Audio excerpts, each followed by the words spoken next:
So here's an example from the test bench of the NTNU Panopto integration for ad hoc recordings. So employees can now scan their access card to start recording to their folder in Panopto. They can start streaming or recording.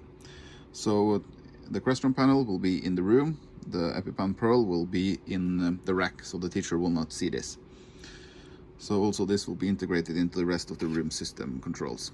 So when you have chosen recording, you can be asked to scan your card. You will scan your card and it will find you as the user. Now they have the option to change the name of the recording.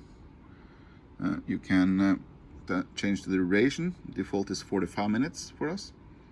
You can also change it to 30, 15 or up to 4 hours. You can choose if you want to be live or on demand. Default is live. Then you will be asked to choose a folder. You can choose of all the folders that you have creator roles within. So I have some courses and some test folders. I'll just choose this course right here, right now. I can choose to preview if I want to, or I can start recording directly. If I preview, I will get a preview of one of the sources, the main camera, and also audio waveform. So I can go back or I can start recording from here. So now I choose to go back, and if I have just chosen my folder, I will push the start button here.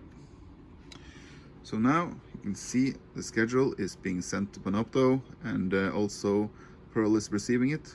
Pearl got there. Now both Pearl and Crestron is in sync, and we are recording and streaming on the Pearl.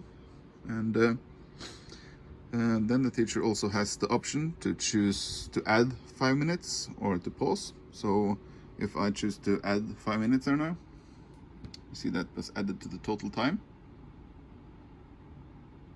Also the Pearl is in sync. Also we can pause the recording. So this is has been a little bit problematic with the standard Panopto integration for Crestron, but it has been working here now. So now the Pearl is in pause, and also the Crestron is. So I can now can also choose to just stop the recording, or I can resume. So now I'm resuming.